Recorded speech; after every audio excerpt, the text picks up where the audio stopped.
Good morning. It's that time to walk and talk. Can't wait till I get a haircut. It's getting so long. So today I thought I would continue the talk. I was actually going around in my head about a number of things, figuring out what to talk about today. So I decided that I would talk about the police, and I figured kind of just to stay in the same time frame or same kind of style as I'll go ahead and talk about what my experience has been with the police from childhood up and kind of my perspective. The first time that I can really recall a memorable experience with a police officer or the police was I was under the age of 12, maybe around 9 or 10. I don't really recall. I'm really bad with exact years and that sort of thing, but we were living out in the country at that time. There was a moment when we left the town and we moved out into the country. We had pigs and things like that, and I remember one day me and my brother, we had come home from school and we were out in kind of one of the sheds. I feel like we either had rabbits there that we were feeding or something. We were doing some sort of chores, and I remember we saw the police pull up to our house. I don't recall if there was one or two cars or what, but they pulled up to our house, and I remember being scared shitless, being oh my God, what did I do? Did I do something wrong at school? I'm in trouble. They coming to get me.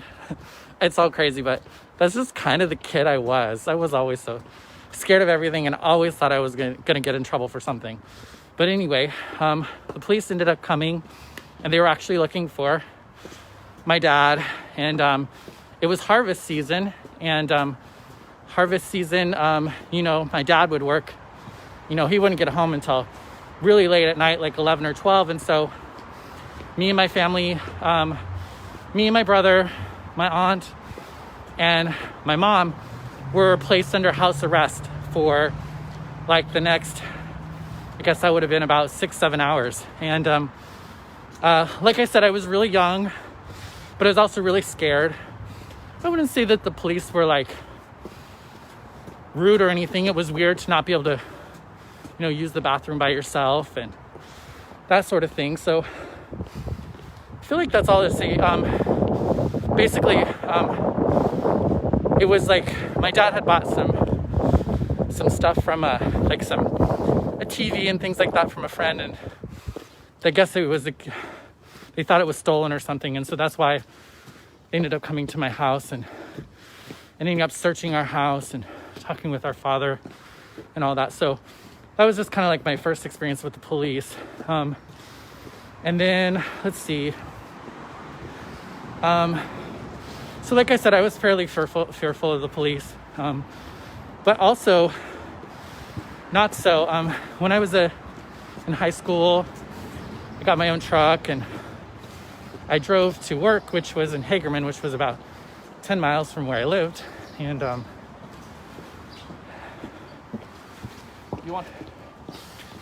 was about 10 miles from where I lived. And so I was always driving home late at night, around 10, 11 o'clock. So I was always getting pulled over by the police for something. Whether it was a headlight or, I don't know, half the time I don't know why they pulled me over. But they always pulled me over. I was probably pulled over, no joke, probably a couple dozen times in my high school career, let's say. I never once got a ticket. It was never really a bad situation. It just was, I would still get freaked out and scared every time, and that sort of thing. But yeah, so then that was my experience with the police. And then I would say I didn't have really much other experience. I'd say for the most part, I would just stay away. Thanks, Tina. I like this one too, but struggling with breathing this morning. I need to work out a little bit more. Hi, Liz. So I didn't really have any other experience with police until I was about 3 years sober.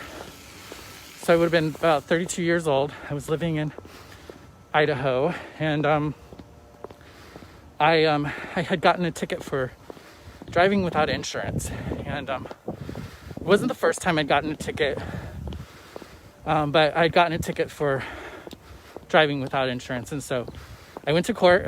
I borrowed a friend's car, went to a parking meter, parked her car, and then went to court. I didn't really tell anyone I was going to court because I was kind of embarrassed, and I didn't really think it was that a big deal. I thought I would lose my license, pay a bunch of money, so I kind of just got used to not driving and saved some money. Well, that morning I went to court, and the judge threw everybody who came to court that day in jail. And I was immediately grabbed and taken into jail. And I remember freaking out because I'd never been through this experience before. And I was like, but I wasn't planning on doing this. I need my medication. Can I call somebody? Can I use it? And they were just it was really intense because they wouldn't let me do anything. They kept saying no. It was a very dehumanizing experience. And I realized that my experience is fairly minor, but I'd never been through anything like that, and it felt like I wasn't even a human being. And in a lot of ways, I was still kind of treated pretty okay, I guess, in comparison to how I've seen other people treated. And so then I ended up going to jail, and I was in jail for 3 days. They had sentenced me to 30 days, but I had enough money, so I was able to just serve 3 days.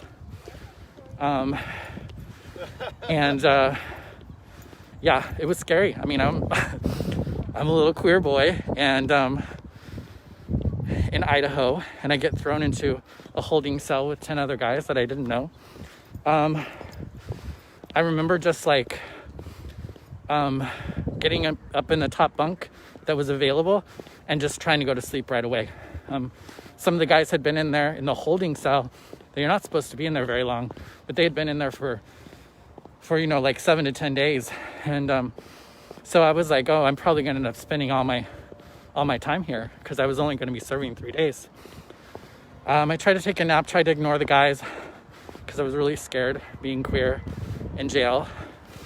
And luckily for me, they called me within a couple hours of being in the holding cell, and they moved me into the workers unit, which was more of a dorm style space.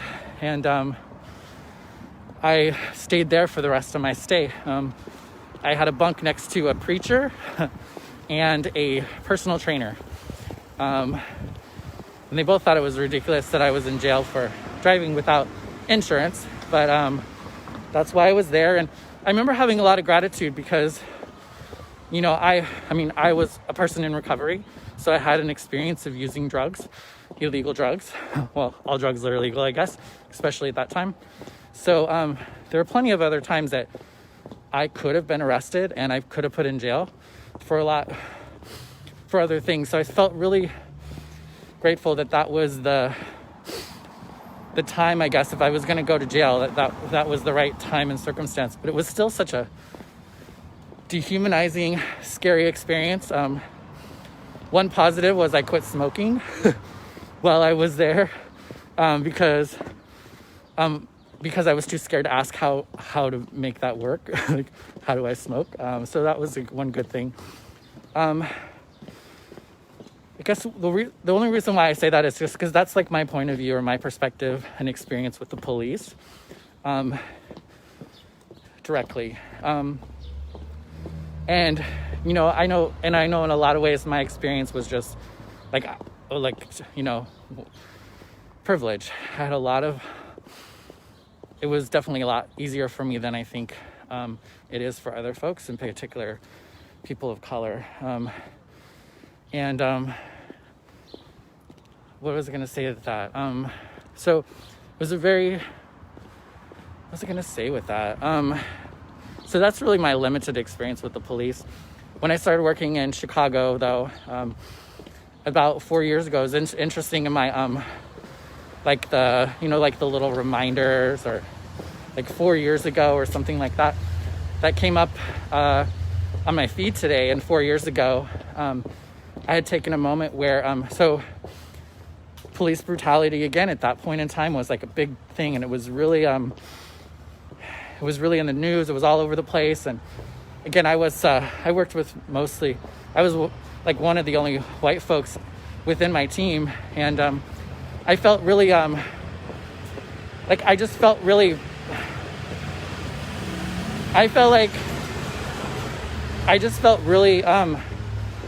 guess sad or bad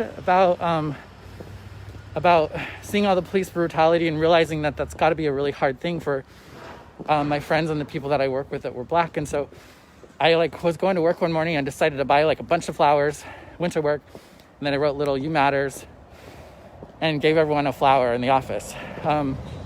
Which I don't say that to, again, for any particular reason, but that's just kind of what happened, because I didn't know what to do. And we were trying to figure out, how do we talk about this at work? Do we talk about this at work? And I remember realizing that for a lot of the folks, they weren't as traumatized or scared about it wasn't brand new to them. Police brutality, violence against them for their skin color, all that was not brand new. It wasn't anything that they hadn't thought about, hadn't been thinking about before. But it was one of the first times I ever realized that difference, in particular around police brutality. And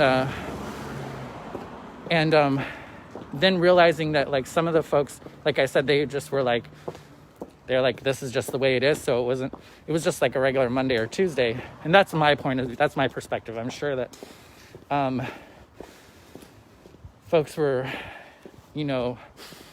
affected by it, of course, but not at the degree that I was, or even I thought they would be. And I was definitely, again, that just kind of showed me a little bit more of I guess some more blind spots, some more places that I hadn't seen. I just hadn't seen. So the only thing that kind of came from that too is I know people have this issue around, or violence, I think, comes up with police and police violence. And, that I think there needs to be better ways to be dealing with any sort of thing. But I also think that what people don't understand is kind of when working in HIV and AIDS and stuff, we talked about social determinants of health.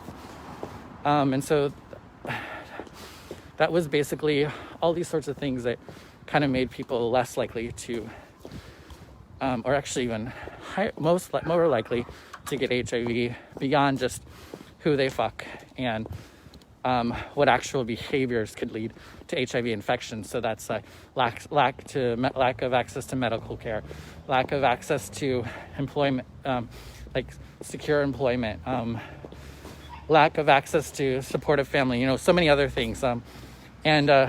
So I'm not speaking to that really clearly, but basically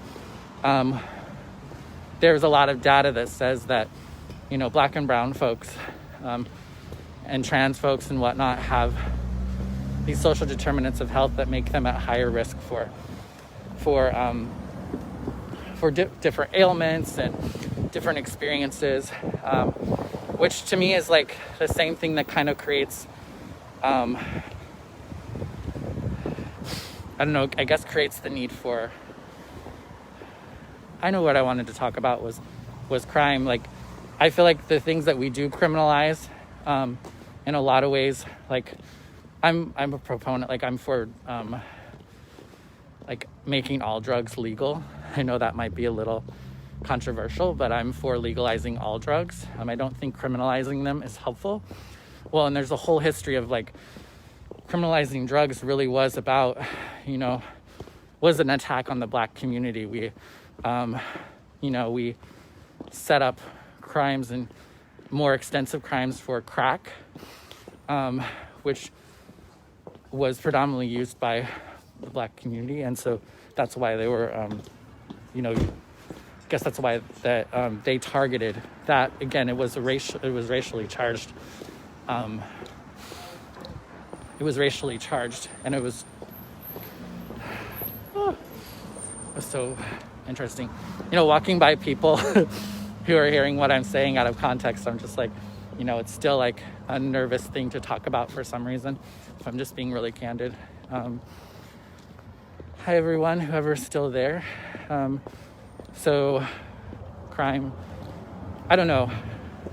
I'm losing my I'm losing my momentum, my ability to speak about things too much further for I don't know why.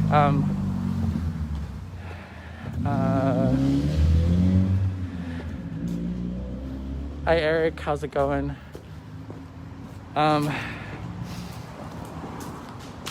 But basically, I'm losing my train of thought.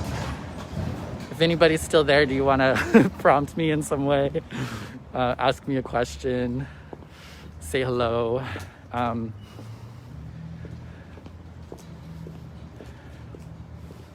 think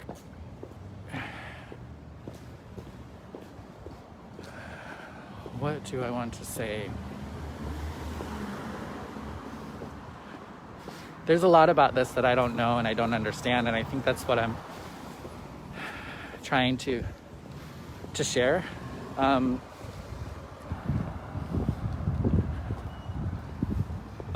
I just think we criminalize way too much, and we do treat people differently.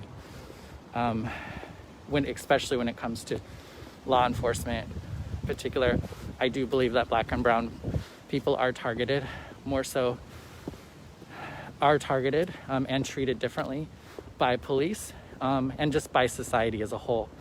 And this is that's important for us to recognize. I think, hi Tony, what makes me joyful today? I guess one of the things that to kind of think about, because we are kind of wrapping it up, is I just hope that people are I want to continue to kind of think on and I don't know, just be open to hearing and understanding something different, just a different experience. In seeing this thing come up in my feed again today, I went ahead and I reposted it, and I think I put still relevant. I was trying to figure out what's the best way to acknowledge this again. And I feel like maybe there is some progress, in some ways. If you just look at it, it looks like kind of the same problem, the same situation as was going on 4 years ago. But maybe things are different now. Maybe there is some progress. From my little corner, it appears that there might be. I hope for it. And I hope that it continues to shift. I do believe that a shift is happening, and that I believe that the world is going to be turning into a better place for all people to live in. But I do think that it's going to be a very painful experience for many folks, and it's a necessary pain that we need to go through in order to grow and to move forward. I mean, I know that's how I work as a human being. I tend to hurt really bad about something. I don't want to hurt anymore, so I change it. And I think that we're feeling a lot of hurt right now in the world with COVID and with everything that's being brought up with Black Lives Matters and unemployment and rents, and there's just so many things going on right now that we're in a lot of pain as a people. And in some ways, I just know that pain is a touchstone for change. And so I have a little bit of excitement that maybe things will actually change, and that this pain is a touchstone. I'm, a recovered drug addict and alcoholic, and I get to work with a lot of people who are in recovery. And in the first little while of recovery, folks can experience a lot of pain. And when I get to witness that people are sitting through this pain, I know that that's a good sign. That they're actually really going through what they need to go through in order to move on. So I guess that's what I'm encouraging, that if this is a painful process for you, if you're scared, if it makes you uncomfortable, that to know that that's necessary. Like, that's what it takes to grow. That's what it takes to be better. I feel like I know that's all I strive to do, and fall short often, but I try. And I believe that a lot of us do. And I think that a lot of things happen to us that can get in the way of our ability to show up in the way that we want. I know that's true for me. And all I can do is try to continue to remove the blocks and the walls that keep me from showing up in the world in a way that I know that God would have me be. I know God is such a bad word, but it's not. I'm almost to work. I feel like I'm rambling a little bit, but thank you for walking with me while I talk this morning. Have a great day. Bye-bye.